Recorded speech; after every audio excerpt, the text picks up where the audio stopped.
All right, what's up everybody? Winston here from Move Up Consulting. Welcome to the channel, and today we've got a just awesome video. I'm telling you, this is the best video we've ever done. What we're doing is this is the last video in a 4-video series talking about how to raise the standards in your moving business.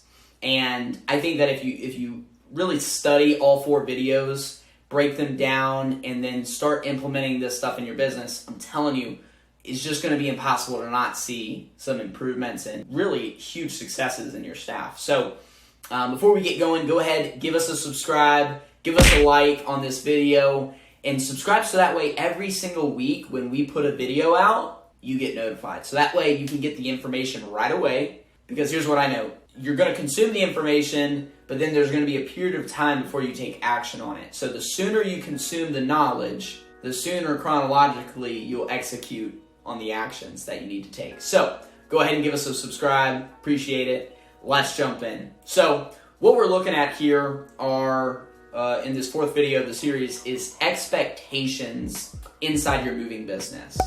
And really it's how to set expectations and some thought process here. So one of the lines that I really subscribe to, and honestly it's one of the things that when I first started my business, I didn't quite understand it all the way, but it's you get what you expect and you grow what you inspect. Okay, I'll say that again because you probably missed it. You get what you expect and you grow what you inspect. And what's so valuable here is I think people have really heard the first part of that, like you get what you expect, but how many of us pick up on the second part of it and you grow what you inspect? So just because you set an expectation for something doesn't always mean that it gets executed on and that it gets, it's performed through all the way. And so you have to inspect what you set the standards are, or the standards as. And so there's a super powerful formula here, because when I talk to moving company owners and managers and they talk about their teams, they're usually talking about a lot of the bad stuff. There's good things, but they're usually first talking about all the stuff that's going wrong. And a lot of times I say, well, hey, how do you get people started? When people get hired, what's the expectations being set? Do they just come in and you throw them in the fire and they just kind of start doing what everybody else is doing? Because if so, you're getting the same problems over and over. Just remember that line. You get what you expect and you grow what you inspect.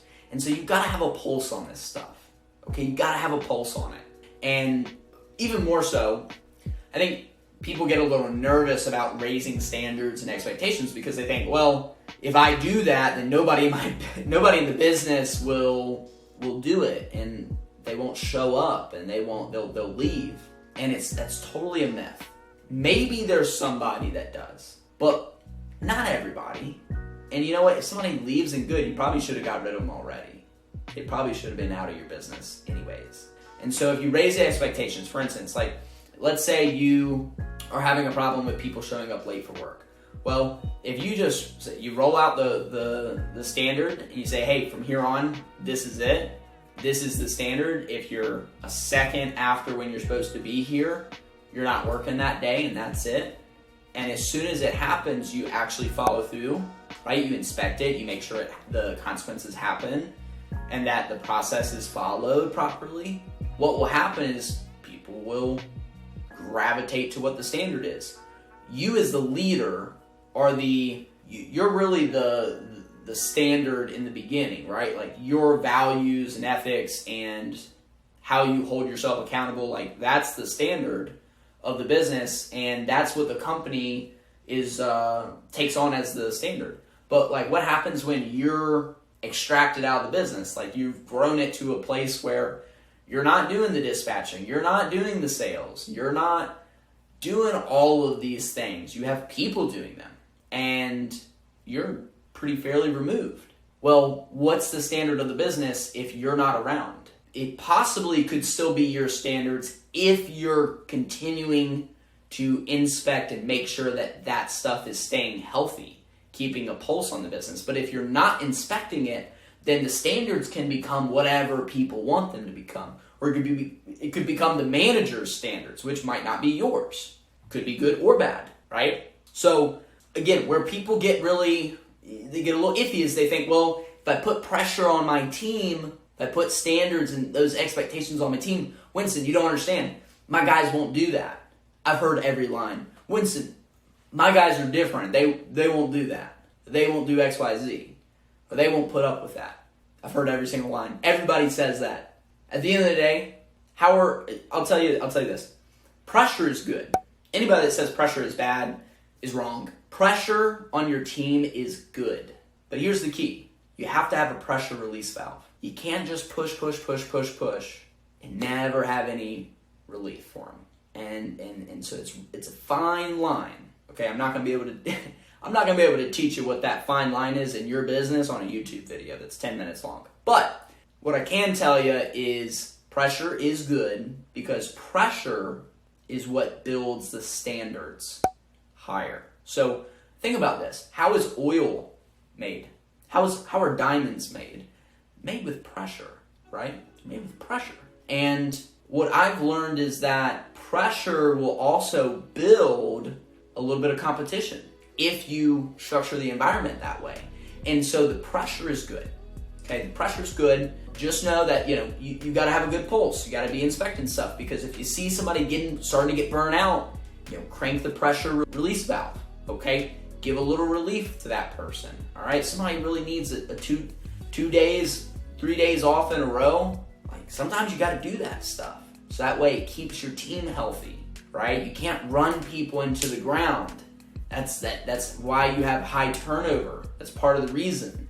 Is you take people and you just chuck them right into the business, and then you just work them as hard as you can, and then once they're all chewed up, you spit them out and you move on to the next person.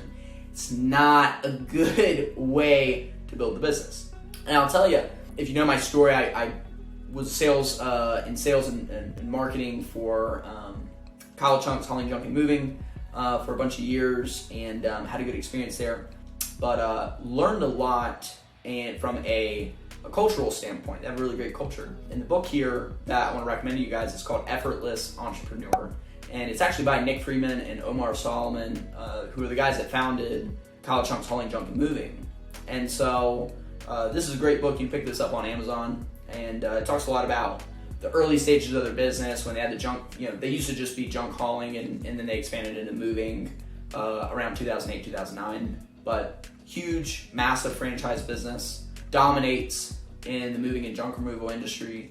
And they talk about some really powerful stuff in this book. And so I would check this out, because this is the book of the week. I want to plug, getting the information is so valuable, and you need to have multiple resources where you're getting that information. But moving forward a little bit here, one of the things that I think also is really a mental barrier is thinking that, okay, I've hired these people, I've trained them, and now they should be able to do their job. And that's just not like reality. Like, you still, even though that like you may have delegated out all these responsibilities, you're still the owner.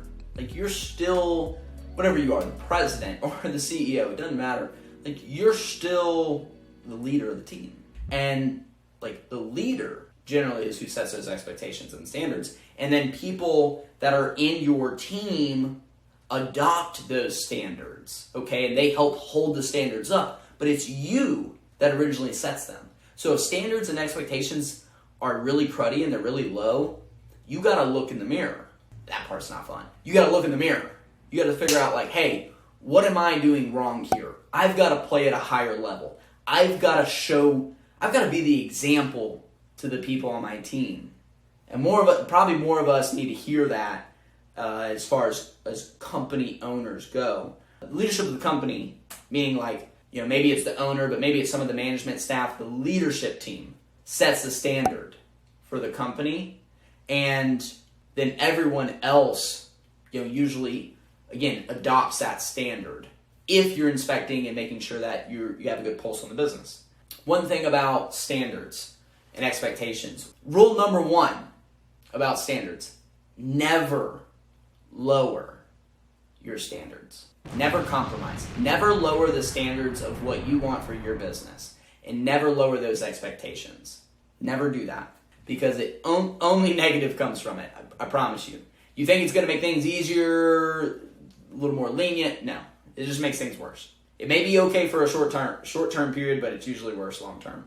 Now, going the other way, standards and expectations can be raised. It's going to take a little bit of time, okay? People won't jump like that. But what it's really going to take is heavy communication. Heavy communication. So if you want to raise the standards of your business and those expectations, you got to, I'd start off with like a full staff meeting, full team meeting. Lay the foundation. This is what's happening from here on out, right? Everybody has been communicated to it. And then reminders, right? Because you're not going to have full compliance right out of the gate. So as soon as things come up, you address it. You nip it in the bud. You remind everybody. You make examples of stuff. And that's how you start raising your standards higher and higher. But just know, the other end of that, you can never lower your standards. And if there's anything you took away from this video, it's that. That's all we've got for you, though. If you have any questions, comment down below. We'd love to engage with you. And give us a subscribe. Subscribe to the channel. You need to get this information, I'm telling you. This stuff is so impactful, so helpful. So we appreciate you for watching, and we will see you on the next video.